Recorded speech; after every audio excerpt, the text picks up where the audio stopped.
There was a time when anyone would tremble upon hearing the name John D. Rockefeller. Not only was he the world's first billionaire, he's one of the richest people in history. His empire, Standard Oil, became the most dominant monopoly in the world by brutally crushing competitors, taking control of multiple industries, bribing the government into submission, and treating business as if it was war. Because of his ruthless business practices and secretive deals, Rockefeller made many enemies. His career is filled with bitter rivalries, like with Andrew Carnegie, and even ferocious battles against US presidents. But before he was the titan of the oil industry, Rockefeller was at the very bottom of society. His story is one of only a handful of cases where someone manages to rise from the depth of poverty to the absolute peak of wealth and power. Rockefeller's story is at times inspiring, and at times chilling. It's an example of what happens when greed and ambition go completely unchecked. So, let me take you back to 1839, where a young John D. Rockefeller is born into poverty.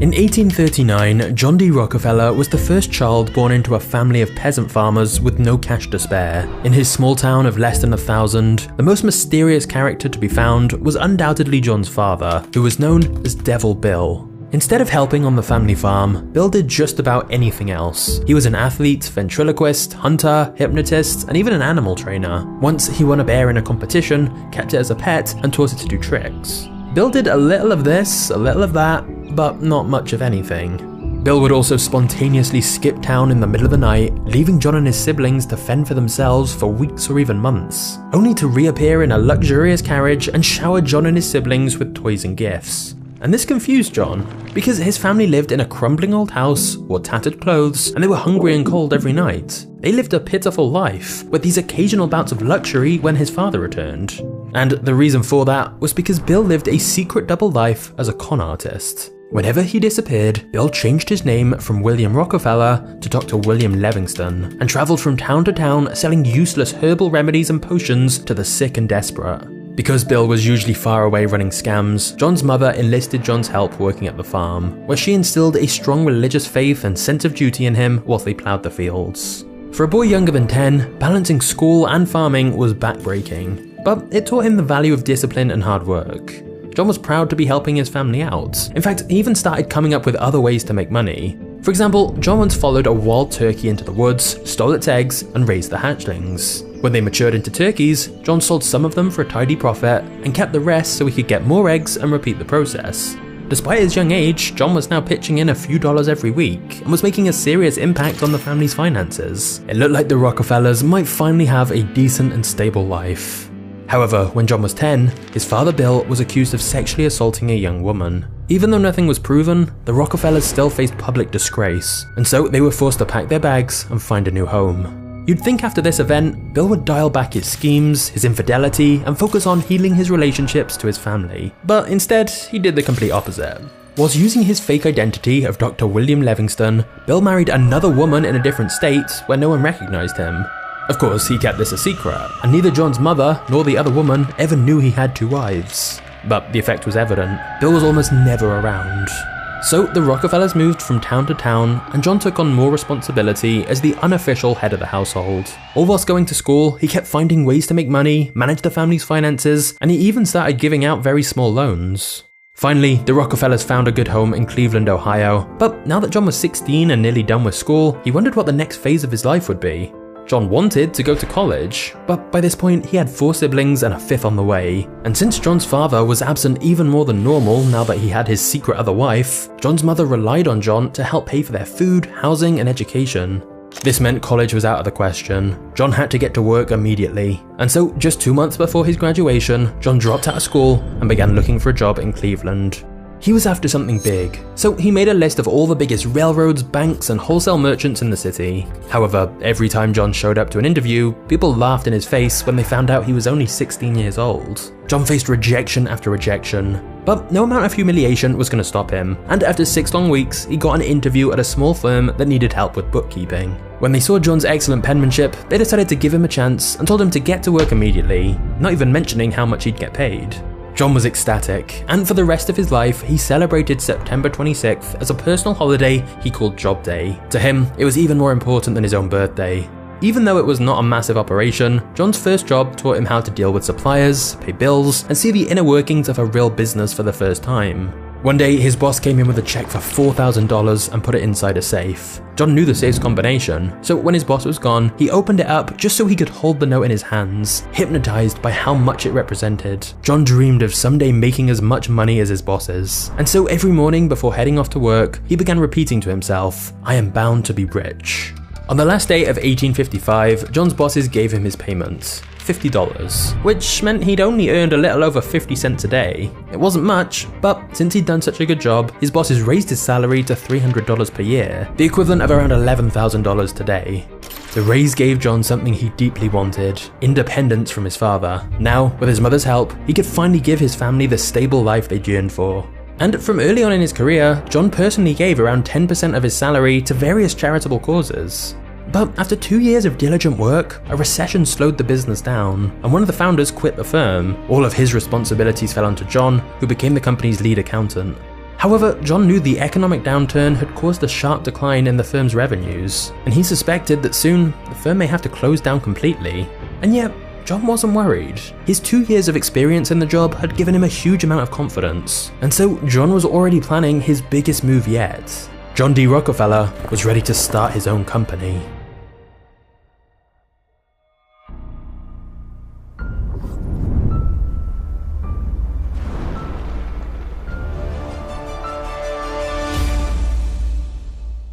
During his first job, John had become friends with Maurice Clark, a 28-year-old chemist who worked down the street from him. Even though John was just 18 years old at this point, he'd developed a good reputation as a bookkeeper in Cleveland, and one day Maurice told him he was planning on starting a produce business, and suggested that they partner up together. After saving up a bit of money, they formed Clark and Rockefeller, and got to work buying and reselling grain, fish, beans, meat, and other foods. It was tough at first. John and Maurice were often exhausted from looking for customers out on the road, but owning their own business gave them immense pride. And even though he was a bit shy and quiet at first, John was a capable salesman. Because he was so mature, everyone called him Mr. Rockefeller. The older men in the industry easily trusted him, and the list of clients at Clark and Rockefeller quickly grew. In fact, their biggest problem was that they didn't have the capital needed to scale the business and handle even more clients. But John and Maurice found a smart way to solve this problem. If they wanted to seek a $5,000 loan, they would go around Cleveland saying their firm was looking to invest $10,000, very publicly giving the impression that they had plenty of cash. This simple trick meant the banks were more willing to give them money. And the extra loans they got put them in a great position when the American Civil War broke out, as business picked up even more. As a devout Baptist, John was very strongly opposed to slavery, so he wanted the Union to win the war. However, John was still responsible for feeding his family of 6, and if he stopped working, they wouldn't have any income. So instead of serving in the army himself, John paid $300 for a substitute and even paid to equip several more Union soldiers. The war gave a huge boost to the economy of the northern states, and Cleveland became an important strategic location for the Union. Local food prices were massively inflated, so John's produce business quadrupled almost overnight. In 1862, John and Maurice cleared a profit of $17,000, over $500,000 in today's money. Not bad for a 23-year-old, but an opportunity to multiply his wealth even more soon came across John's desk. You see, before electricity, people used to light their homes at night by burning oil inside of a lamp. Usually this oil came from whale fat, but finding and hunting down whales was costly and difficult, and sadly, some whales had been hunted down to the point of extinction. However, in 1859, someone in Pennsylvania discovered that by using a tall wooden structure known as an oil derrick, you could extract industrial amounts of crude oil by drilling straight into the ground. Mining crude oil this way was cheap, and it was fairly easy. Profits came quickly, and since so many people were made rich by the oil boom, crude oil was given the nickname Black Gold. And that's when John was introduced to Samuel Andrews, a young man who was looking for investors to build a crude oil refinery in Cleveland, which was only a day's ride away from the Pennsylvania oil regions. Andrews had a huge advantage over most of the competition. He discovered that if you applied sulfuric acid to crude oil, it would essentially purify it and turn it into kerosene. When burned, kerosene lasted longer and shined brighter than crude oil. It was a simple process, but the secret was closely guarded by the few who had discovered it. Now that John and Maurice had plenty of money to spare because of how successful their produce business was, they thought it would be wise to diversify their business, and thus they loaned Andrews $4,000 to set up his oil refinery. But to begin, they considered this as a side venture. John and Maurice kept managing their produce business and let Andrews handle the refinery by himself. Setting it up was remarkably simple, and because kerosene was a superior product to crude oil, it began selling like crazy. John couldn't ignore the numbers anymore. Within only a year, the oil refinery had become the most profitable side of the business. Together, John and Maurice decided to make a bold move. They abandoned their previous business and went all in on the oil industry. However, their initial enthusiasm was met by a massive challenge. The supply of oil was always in an unpredictable state. At this point, oil had only been found in one small region of Pennsylvania, so many people thought that it would eventually run out. Whenever someone struck a massive oil field, an entire town of oil miners would suddenly form around the site, drill every last drop, and then the town would disappear just as quickly as it had formed. Because of this, there were periods where oil was overabundant and prices would dip as low as 10 cents. But on the flip side, if it seemed like the oil was running out, then prices would suddenly rise all the way up to $14. So, to say that the oil market was turbulent would be an understatement. To mitigate this effect slightly, John decided to stay out of mining oil and concentrate only on refining oil. But for John and Maurice, the situation was still extremely stressful. When oil was easy to find, they weren't as profitable as prices were low. And when the wells were running dry, they feared that the last drop had finally been found and they'd soon have nothing to sell. The uncertainty was too much to handle for Maurice, and in 1865, he agreed to sell his share of the business to John. This was the tipping point of his career. Scared to his bones, but with a calm exterior, John agreed to buy Maurice's share of the company for $72,500, or $1.35 million in today's money. Maurice was cashing out, whilst John was doubling down and going all in on the seemingly risky oil business. However, it seemed like John's daily affirmation that he was bound to be rich was quickly becoming a reality, because just as the deal was going down, a gigantic new oil field was found in the Pennsylvania oil regions, finally undoing any doubts he had about oil running out. Of course, the market was still very competitive, so if John truly wanted to become as wealthy as he desired, he would have to brutally crush his competition.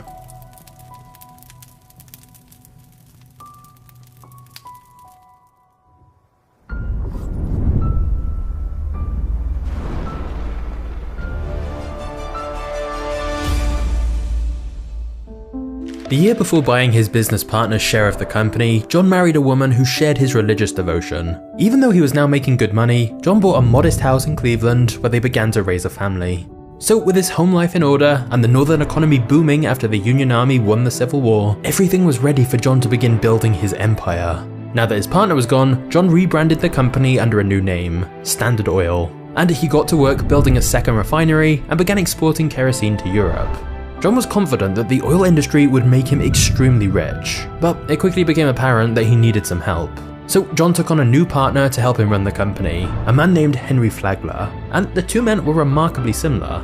Like John, Henry wasn't interested in making a little money. He wanted to build an empire. That's why when John told him about his ambitious plans for Standard Oil, Henry was all in. He was also just as religious, disciplined, and determined as John. In fact, perhaps their only difference was that Henry was even more ruthless when it came to doing business.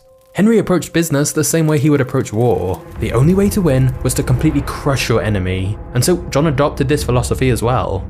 You see, competition in the oil refining industry was quickly turning warlike. Now that others had uncovered how simple the refining process really was, Rockefeller's product was no longer unique. New brands of kerosene were popping up all over the market. So John and Henry began scheming and decided to form strategic alliances that would not only boost Standard Oil's profits, but also hurt their competitors at the same time. One example of this was when John secretly colluded with the railroads to get better transportation costs than all their competitors. At the time, oil was transported from one place to the other by an extensive network of trains, mostly dominated by three railroad companies: the New York Central, the Erie, and the most powerful company in America at the time, the Pennsylvania Railroad. Because of the way their routes were laid out, it was beneficial for the New York Central and the Erie railroads to carry oil to refineries in Cleveland. But for the Pennsylvania Railroad, it was more profitable to carry oil directly to New York City or Philadelphia. So the Pennsylvania Railroad declared that Cleveland would be wiped out as a refining center, and they pulled out of the city completely. After this news that the largest railroad was leaving the city, many refineries in Cleveland left the city too. This was a disaster for the New York Central and Erie railroads, who had made sizable investments in Cleveland, and they were now losing customers. So instead of joining the panicking crowd and leaving Cleveland, John saw that the Erie and New York Central railroads were in dire need for business, and he decided to use their desperation to his advantage. In exchange for a consistent flow of oil through their networks, John negotiated a deal with the Erie in which Standard Oil would get a 75% discount on the railroad's official shipping costs. And in exchange for a daily order of 60 carloads of refined oil, John negotiated another deal with the New York Central Railroad to pay $1.65 per barrel shipped, when the official rate was $2.40. So, with both railroads, John now had extremely favourable rates secured. And even though the railroads were reluctant to accept these lower prices, the guaranteed consistent shipments were irresistible to them. In fact, since these railroads went from shipping all sorts of things to focusing just on oil, they could simplify their operations and boost their profits. So it was win-win for everyone. Well, except for the Pennsylvania Railroad and Standard Oil's competitors. Because of the deal, Cleveland became the largest refining center in the country, and since the Pennsylvania Railroad had abandoned the city, it was at a steep disadvantage when trying to revive their business there. And of course, the discounts John had negotiated with the railways, known as railroad rebates, were kept a secret to Standard Oil's competitors, and so all the other oil businesses would have to pay the full price to transport their oil on the very same trains. And here's the thing, because John knew for a fact that his costs were now lower than all his competitors, he was able to trigger a price war. John would lower the price of his oil so that his competitors would have to do the same in order to remain competitive in the market. But since John knew his competitors were paying more than him to transport the oil and thus had higher costs, even if they charged the same price for their oil, John was still making more profit. He knew his competitors wouldn't be able to survive. So John kept slashing the prices, and eventually the price would go so low that some competitors would go bankrupt. Once they went bust, Standard Oil would have way less competition, so John could bump up the price again and charge even more than he did originally. It was brutal, but it was extremely effective. Now, John knew these railroad rebates were morally dubious. They gave bigger businesses hugely preferential treatment over smaller ones. However, it would be over a decade before any antitrust laws were passed to prevent these kind of monopolistic practices, so legally, John wasn't doing anything wrong, and thus, in the meantime, this warlike strategy to crush competitors was paying off, and Standard Oil raked in enormous profits. However, there was one major problem. The massive surplus of oil meant oil prices had fallen as low as $2.40 per barrel, and as more oil fields were found in Pennsylvania, it seemed that the price would continue to fall. The remaining competition was barely hanging on. In fact, John estimated that around 90% of oil refiners were actually losing money. But John began to fear that his individual success could be overshadowed by a total collapse of the entire oil industry. John was convinced that if they were facing a system-wide problem, they needed to find a system-wide solution for it.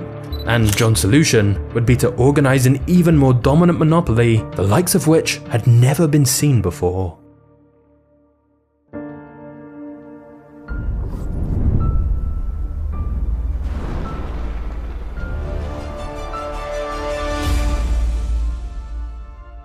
By 1872, John and Henry were ruthlessly expanding Standard Oil, but oil prices had dropped another 25%. They knew if they didn't do something soon, the entire industry could collapse and they would fall right along with it.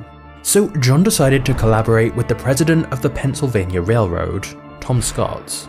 John and Scott had been rivals after the deal John made with the other two main railroads, but now Scott was reaching out to make a similar secret deal that was even more ambitious and ruthless. Scott proposed a secret alliance between the largest railroads and a very select group of the largest refiners, which of course included Rockefeller. And thus, Standard Oil and the Pennsylvania, New York Central, and Erie railroads all formed an alliance together under the inconspicuous name of the South Improvement Company, or SIC for short. The deal was that in exchange for a secret 50% rebate on transportation costs, John would transport all his oil exclusively through these railroads. But John wasn't content with just getting benefits for himself. He designed the deal to be devastating for his competition. For example, when anyone outside of this secret alliance transported kerosene through these railroads, Standard Oil would receive a 50% rebate from the cost of their shipments as well. These were known as drawbacks, and they meant that Standard Oil's competitors would not only be paying higher prices to transport their oil on the same railroads, but some of that money would be going directly to Rockefeller. And to top it all off, the railroads would even secretly give John detailed information about their competitors' shipments. He would know every detail of his rivals' businesses, and so he could undercut them by selling kerosene for cheaper prices. Anyone outside this secret alliance stood no chance. It was a death sentence for anyone excluded from the club, and the worst of it was, they didn't even know it.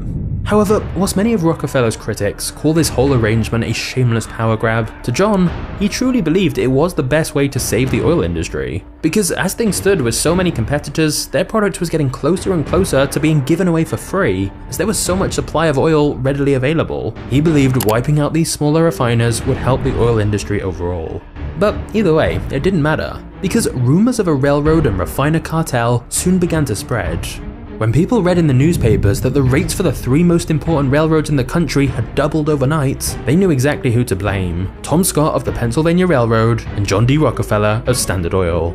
As rumors of the alliance continued to spread, thousands of people took to the streets to protest, threatening Standard Oil and the Pennsylvania Railroad with violence, vandalism, and arson. Protesters hijacked Standard shipments and spilled their oil, and they tore the Pennsylvania's train tracks from the ground. But the final blow to the SIC came when the oil miners made their countermove and boycotted the SIC. Without a supply of crude oil, John's refineries were useless, so 2 months after it was formed, the SIC had been disbanded. It was a humiliating event, one that brought a lot of negative attention on John. But John wasn't fazed by it. He simply decided if he couldn't control the oil industry through shady backroom deals, then he would do it in public, and conquer the industry by force.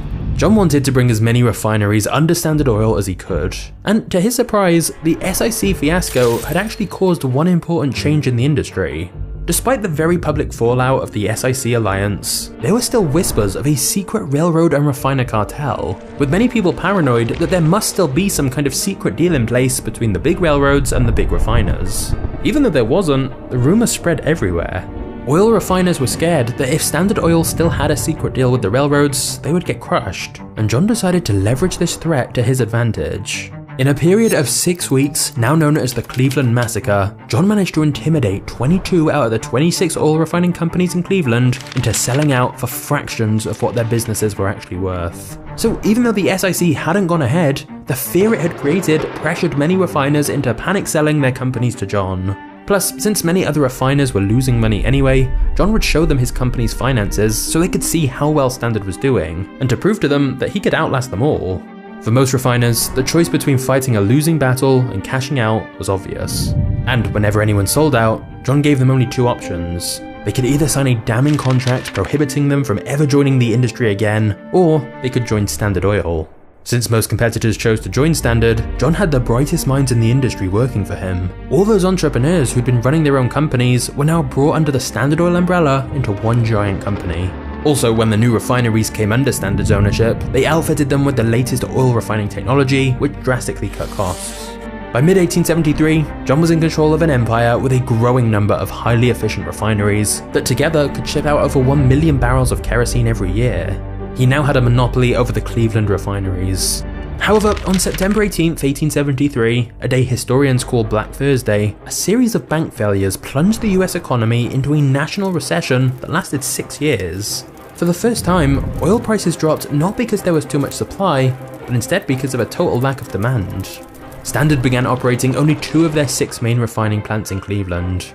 And a year after Black Thursday, a single oil barrel traded for as little as 48 cents. Less than the cost of an equal amount of water. So everyone from the miners to the railroads and the refiners were dreading their seemingly inevitable fate, bankruptcy. But thanks to Standard Oil's careful management of finances, excellent credit with banks, and their modernized refineries, John was one of the only refiners in the country who was able to still clear a profit. And as always, John regarded every crisis as an opportunity. He smelled blood in the water. Now, John already dominated in Cleveland at this point, which was one of the main refining centers in the country, but he knew the bleak economic conditions were a nationwide problem, and so refiners in the other refining centers like Pittsburgh, Philadelphia, and New York were all struggling badly.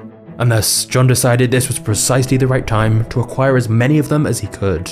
So John initiated a nationwide buyout campaign, and whenever anyone was reluctant to sell out, John would resort to indirect ways of pressuring them into submission.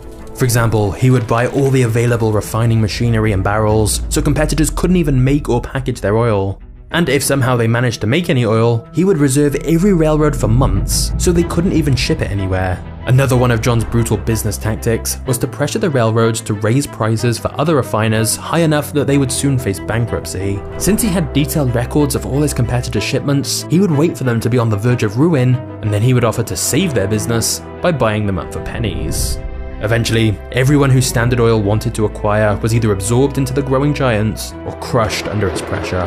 By the time the economy was starting to recover, Standard controlled over half of Pittsburgh's refining capacity, the largest refineries in Philadelphia, and they secured a dominant position in New York as well. To exert even more control over the industry, John built a network of pipelines which brought crude oil into their refineries and pumped out refined oil in large cities. The pipelines meant Standard relied less on the railroads to transport their oil, and thus it further reduced their unit costs. And with its pipelines covering the eastern seaboard of the United States like tentacles, Standard Oil earned its appropriate nickname, the Octopus. Despite still only being in his 30s, John D. Rockefeller was now the undisputed king of oil refining, and one of the wealthiest men in the country. However, by now, too many people had been victims of Standard Oil's predatory business practices. The largest newspaper in America at the time even called the company the most cruel, impudent, pitiless and grasping monopoly that ever fastened upon a country. John's list of enemies was growing dangerously long.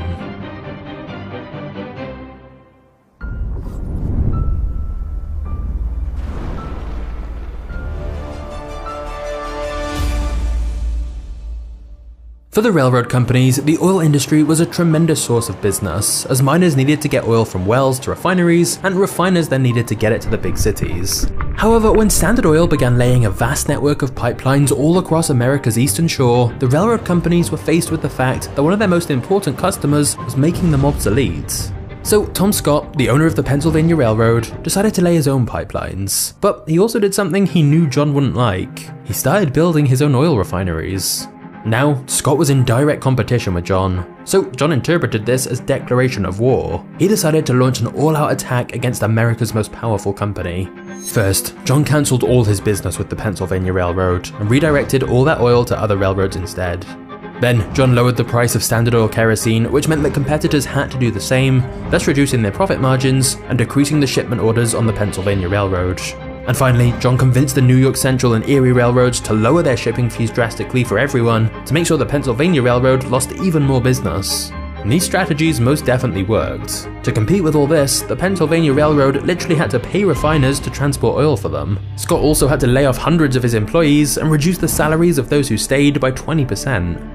But John's attack didn't just affect the Pennsylvania Railroad. Another big railroad, the B&O, had to make similar layoffs and wage cuts, and thus John's attack on the Pennsylvania Railroad inadvertently caused one of the most violent labor strikes in American history. Dozens of people died in the commotion, and in Pittsburgh alone, the Pennsylvania Railroad lost 500 freight cars, 120 locomotives, and 27 buildings after they were torched by protesters.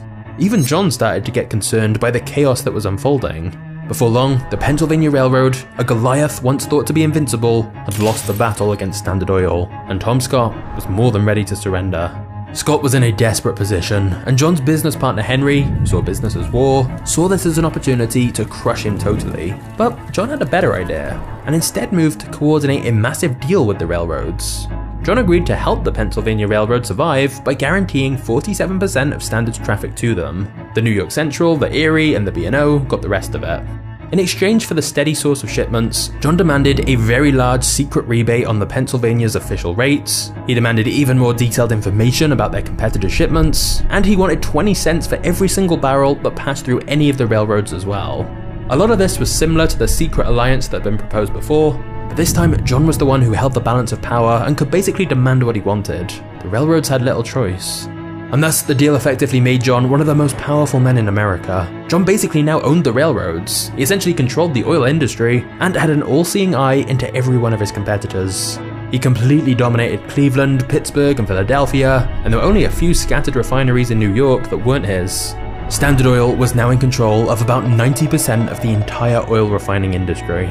However, as for John's rival, Tom Scott, even though John had technically now struck up a deal with his company, the Pennsylvania Railroad never regained its footing, and Scott personally never recovered from his humiliating defeats.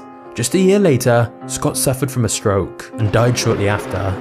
What's interesting here is that many years earlier, Tom Scott had been the mentor to a young Andrew Carnegie, who was to the steel industry what John was to the oil industry. Carnegie blamed the death of his beloved mentor on John, and thus a rivalry was born between Carnegie and Rockefeller, the king of oil versus the king of steel. The rivalry between these two titans of industry would intensify as time went on, but for now, both men were determined to become wealthier than the other. In the midst of all this, John was becoming quite a notorious public figure. The fight with the Pennsylvania Railroad, his rivalry with Carnegie, and his tremendous wealth and power had all taken John from a mysterious oil man in Cleveland, Ohio, to now one of the most controversial figures in American newspapers. And yet, for all his wealth, fame, and power, John didn't indulge in the extravagant lifestyle that many of his peers did. When he moved to New York, John spent his free time playing with his children instead of seeking the company of wealthy bankers or celebrities, and he rarely bought expensive clothes or luxuries. Silently managing his army of puppets from their new office in New York, John was enriched by his 90% dominance of the oil refining industry. It seemed like he could now just sit back and enjoy the fruits of their labor. But actually, the opposite was true. Even though he had achieved total dominance, the state of the industry was changing, and fast. A few years earlier, Thomas Edison patented a light bulb that gave off a powerful white light for 100 hours, and he was pushing to light the country with electricity instead of oil. Then in 1885, a huge deposit of crude oil was found in northern Ohio. These two events meant many Standard Oil executives started to panic, fearing a massive oil surplus that would take the industry back to the days when oil was priced at 10 cents per barrel. But whilst his company was panicking, John was calm as ever. By now, he was a master at turning chaotic situations into opportunities, and this was exactly the crisis he'd been waiting for.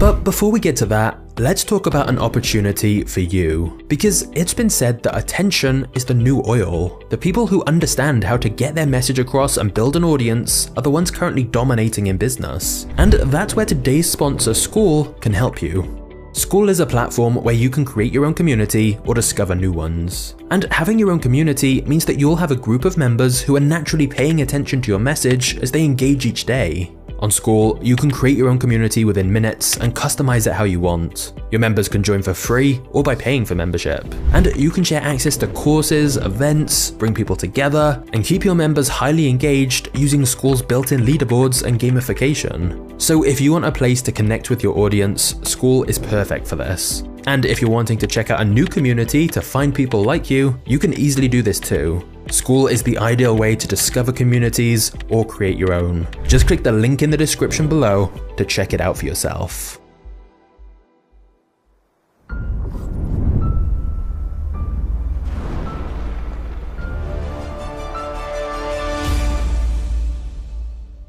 Up until this point, Standard Oil had only focused on refining oil. John had been pursuing horizontal integration, taking over other refining companies who did the same thing he did.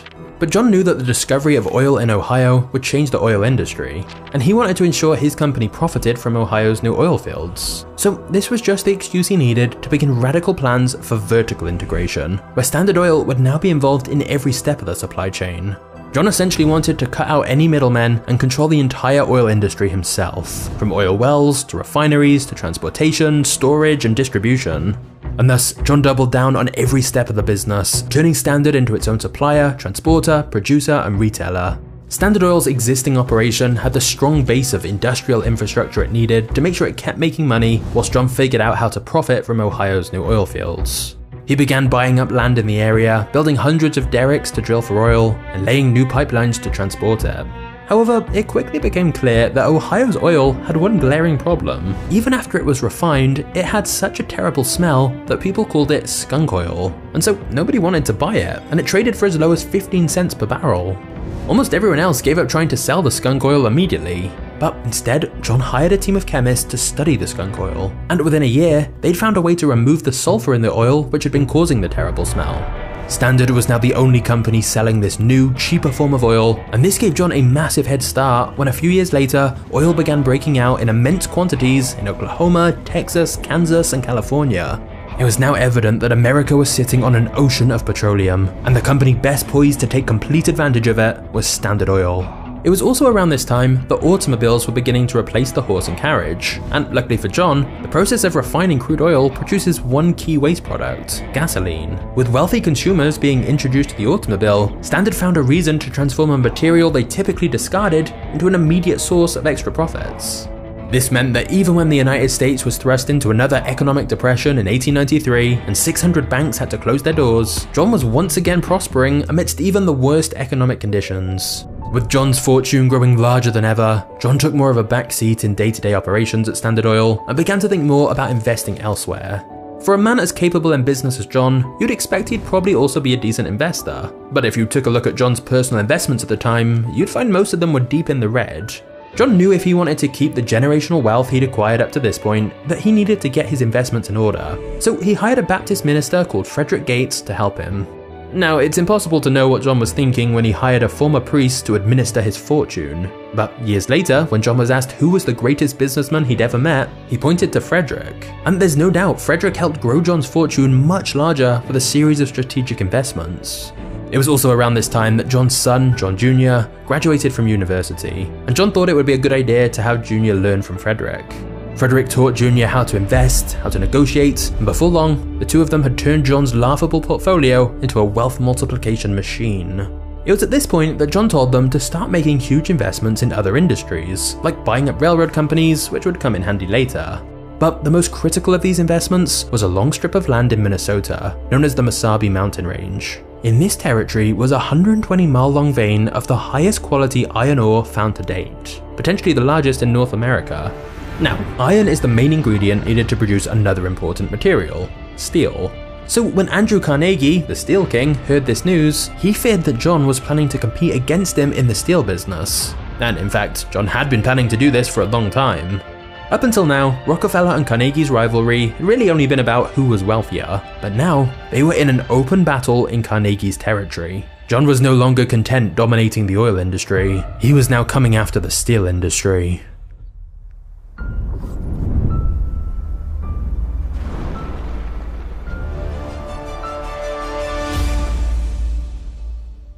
John told Frederick and Jr. to commence mining operations in the Mesabi Range, and they undercut Carnegie by selling their higher quality ore to his competitors at dirt cheap prices. As they built up their mining operation, a rumor started to spread that John was planning to further infiltrate Carnegie's niche and build a huge steel mill. Now, over on Carnegie's side, he had a head start of a few decades in the steel industry, which gave him considerable leverage over John. But he also had two big problems. Firstly, John had a source of iron that was more plentiful and of a higher quality than Carnegie's. And secondly, Carnegie had made the mistake of assuming that iron would always be cheap and easy to find, so he hadn't made any investments in iron mines during the last few years. His blind faith had been proven wrong over time, and now his supply of the most important mineral he needed was running out. And so, hoping to save his business, Carnegie approached John, Frederick and Jr. to make a deal. By the time the negotiations concluded, the two sides had reached an agreement. Carnegie agreed to buy a minimum of 600,000 tons of ore from John's mine every year and transport all of it, plus an additional 600,000 tons from his own mine, exclusively through John's railroads, which John now owned a few of. In exchange, Carnegie would get a secret rebate from John for supplying his railroad with so much business. It was the exact same sort of mutually beneficial secret agreement that John was used to making with railroad companies for his oil transportation, except now he was the one giving Carnegie a secret rebate. And to seal the deal, Carnegie agreed to never buy land around the Mesabi Range, and John agreed never to build a steel mill.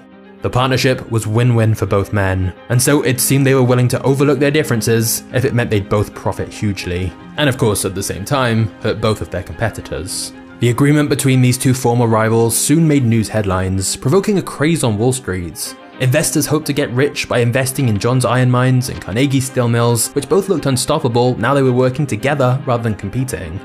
However, there was one man who had a bit more imagination than simply investing separately in their two companies, and that man was JP Morgan. JP Morgan realized that if he could unite John's investment with Carnegie's business under a single name, he could create a steel monopoly that was more profitable than Carnegie Steel and even larger than Standard Oil. JP Morgan called it US Steel, and if it all worked out, it could be the most valuable company in history. So JP Morgan approached John and asked him how much he would sell the Mesabi iron mines for. But to his surprise, John said that Morgan should talk with his 27-year-old son, John Jr. JP Morgan assumed he'd be dealing with a rookie. How much could this 27-year-old really know? But when JP Morgan met Jr. and bluntly asked him, "What's your price?" Jr. was not intimidated by Wall Street's wealthiest banker. He calmly responded, "Mr. Morgan, I think there must be some mistake. I did not come here to sell, I understood you wished to buy." Jr. insisted that JP Morgan had to set the price for the Mesabi territory, which meant Jr. had all the power in the negotiation. Morgan was so surprised that he had to step out of his office and rethink his strategy. Eventually, he made his offer. In exchange for total ownership of the Mesabi mines and the existing mining operation in it, JP Morgan offered a grand total of $88.5 million in US Steel stock, just over $3.1 billion today. Later on, Morgan bought Carnegie's entire steel business and incorporated it into US Steel, and it became the world's first billion-dollar corporation. But remember, John now owned a huge chunk of that company, and his US Steel stock soon appreciated to over $200 million. Plus, thanks to the automobile boom and the need for gasoline, Standard Oil was growing into an even more powerful monopoly than it had been before. Not to mention that thanks to Frederick, John's investments were now in order too. With all of this combined, John's wealth continued to grow to unimaginable levels. It was now spread across multiple industries, and John was finally ready to step back from the business world completely. However, John never publicly announced his retirement, which was a crucial mistake, as the public still closely associated him with Standard Oil, and that would soon come back to haunt him, as John was about to be involved in the most public scandal of his career.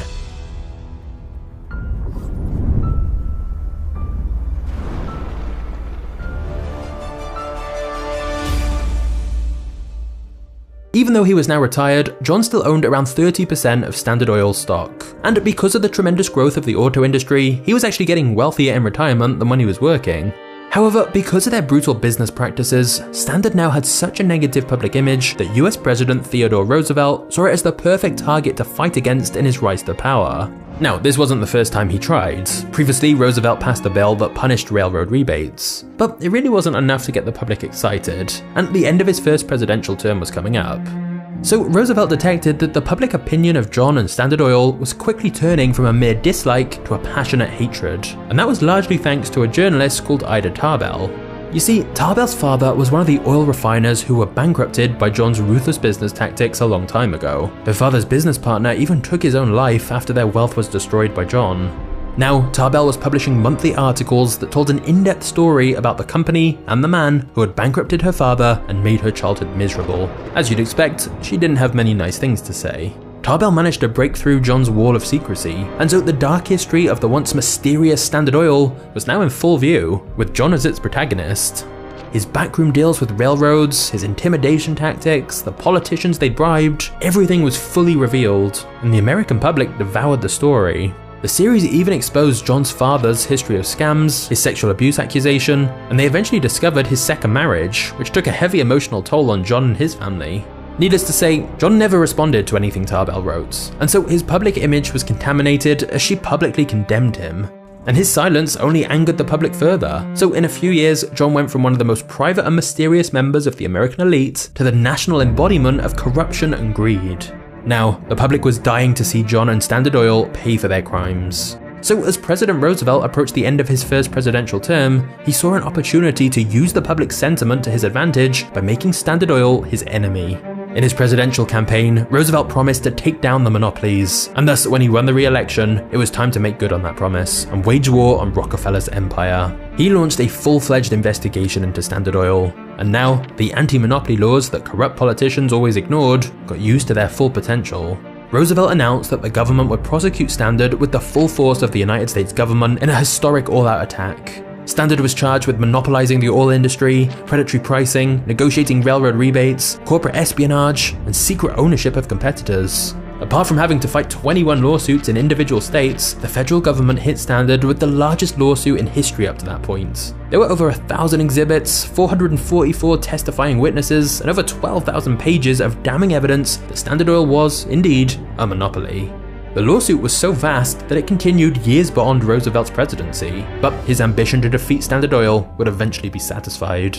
The evidence that Standard Oil was a full-fledged monopoly came when Standard's profits were examined. Because they were in control of 87% of oil refining in America, 100% in some places, Standard was taking full advantage of their monopoly status and overpricing their kerosene in order to make outrageous profits. And apart from being confirmed as a monopoly, evidence proved that Standard had systematically bribed hundreds of politicians and knowingly broken multiple antitrust laws. On May 15, 1911, after being found guilty of the crimes they'd been accused of, it was ordered by the federal government to dissolve Standard Oil and reorganize its subsidiaries into separate, unaffiliated companies. After 41 years, John's empire had finally been dealt a fatal blow and was being split up. Now, of course, you'd think breaking up an empire of Standard Oil's scale would be a losing situation for John. Many of his enemies, like Ida Tarbell and President Roosevelt, certainly thought this event was a cause for celebration. But what they didn't expect was that the dissolution of Standard Oil would be the most profitable event in John's career. You see, from the outside, it may have looked like Standard had been ruined by the dissolution, but actually, it was a pretty convenient time for the company to be broken up, as a lot of important changes were happening in the industry as a whole.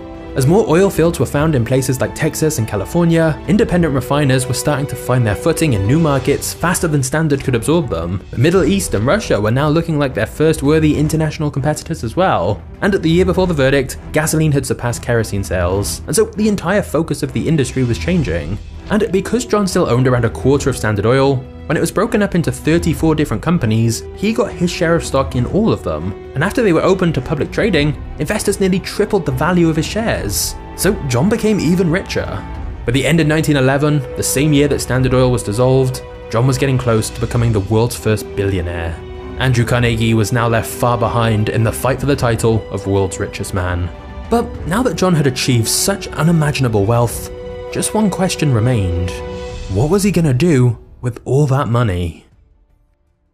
But before we get to the next chapter, if you sell anything online, you're gonna want to know about today's sponsor, ShipStation. ShipStation software makes e-commerce so much easier and saves you both time and money. Firstly, ShipStation integrates everywhere you sell online, including Amazon, Etsy, eBay, Shopify, and lots more. And it lets you manage all your orders in one simple dashboard. Secondly, ShipStation lets you easily automate shipping tasks. They have robust automations and reporting, which makes scaling your business so much easier. And thirdly, when you use ShipStation, you get access to industry-leading shipping rates from USPS, UPS, DHL, and Global Post. And we're talking discounts of up to 84% off the normal price. Over 130,000 companies have grown their e-commerce businesses with ShipStation already. And if you use my link, you can literally get a free trial to test it out risk-free. It's really quick to get started, so set your business up for holiday season success with ShipStation. Go to shipstation.com/magnates today and sign up for your free 60-day trial. That's shipstation.com/magnates.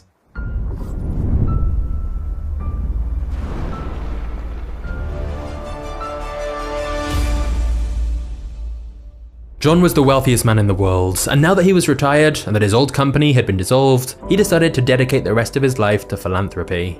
And even though he was over 70 years old at this point, John's sense of duty meant that he was as energetic about charity work as he was in business. Throughout his life, John told people that he was a soldier of God sent to earth and given money for the benefit of mankind. And John really did want to make an impact on the world. And to be fair, ever since John got his first paycheck, John had given various organizations at least 10% of the money he made. And even when his sizable donations were publicly labeled as just ways to improve his image, John continued to give away a lot of money anonymously as well. However, John wanted to make his philanthropy a well-oiled machine that continued his legacy. So in 1913, he started the Rockefeller Foundation with the two people who were previously responsible for managing his personal investments, Frederick Gates and his son John Jr. By now, John had given away almost $150 million, and in the future, he would personally give a grand total of $540 million. To add to that, Frederick and Jr. went on to give away $537 million more through the foundation, and Jr. personally gave away an additional $540 million of the wealth he inherited from his father. In its over 100-year history, the Rockefeller Foundation has given countless billions of dollars in total, and it's still making donations today. Calculating the total amount and adjusting it for inflation is complicated, but it's safe to say that the amount is well into the tens of billions, ranking John amongst the most generous philanthropists in history. The Rockefeller Foundation focused on two main issues in its inception: medicine and education, and it's undoubtedly made a meaningful contribution to society. On the side of medicine, John's donations to the laboratories and medical research facilities helped spur an era of scientific innovation that saved hundreds of thousands of lives from diseases like hookworm, malaria, and meningitis. On the side of education, John's money helped save the southern United States from abject poverty and built hundreds of schools all around the world, including two of the world's most prestigious research institutions. Today, the Rockefeller Foundation contributes even more to many other causes, and it all started with a 16-year-old who had to go into business to help feed his family. However, this of course all raises an interesting moral debate on what should we really think about Rockefeller. Clearly, John's legacy has two sides to it. As the author of his biography writes, what makes him so problematic is that his good side was every bit as good as his bad side was bad. It's almost as if there were two completely different John D. Rockefellers. There's undeniably a charitable and dutiful side to him, but there's also a corrupt, unforgiving, and brutal side. Both sides are true, but whatever you think of John D. Rockefeller, the fact remains that he's one of the most fascinating businessmen in history. Maybe that's why after John died at 97 years old, his son, who had the same name, said, "There was only ever one John D. Rockefeller." But if you think Rockefeller's story was controversial, wait until you see the scandals Andrew Carnegie was involved with. Just click the thumbnail on screen now, and I'll see you there in a second. Cheers.